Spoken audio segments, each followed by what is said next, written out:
the judge is racist, and you think that impacts how he is managing this trial. First, just for the audience to understand, why do you say that this judge is racist, and how does that actually impact the trial? Because those are words that get thrown around a lot, and the Tucker Carlsons and Glenn Greenwalds of the world get upset because they're used to defending people like that. But why does that matter, and why did you make that charge?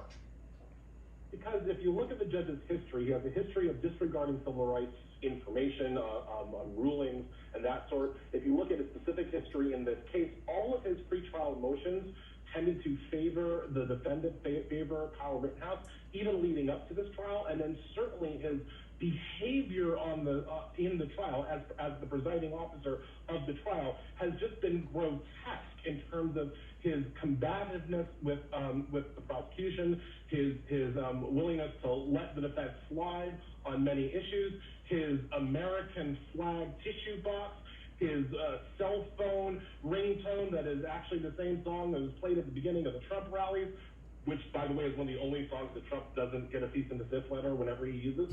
It's never just one thing, and that's the thing that I think that other people have trouble understanding. It's not just one issue or one decision. I'm not saying 1 + 1 = 2. I'm saying 1 + 1 + 1 + 1 + 1 = 5. And that while you can kind of defend any individual decision, when you look at the totality of his actions, what you have is a racist, biased judge who is putting his thumb on the scale in every way he can for the defense and for Rittenhouse in this case. I suspect that if there was a judge in a trial who, when their phone played, it was like a Black Lives Matter anthem or something else like that, or, Screw the Police by Public Enemy, people would have a problem with that. And yet this guy is able to get away with everything he's doing. I want to play some audio from today, which sort of speaks to your point, and get your thoughts on the other side. This is something that just randomly came out of the judge's mouth today, talking about ordering food for lunch during the trial. Let's hope for 1 o'clock. I don't know. Hope the Asian food isn't coming.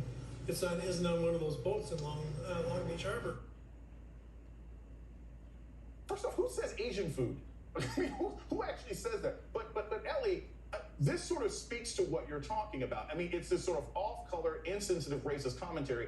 The first question I think a lot of people have, whether or not they're following you or even if they're just picking up this trial, is what can be done about a judge like this? Because all of these things that you've laid out would seem to me be reason to call a mistrial or seek a change of venue, because clearly this guy has biases that are affecting the administration of this case.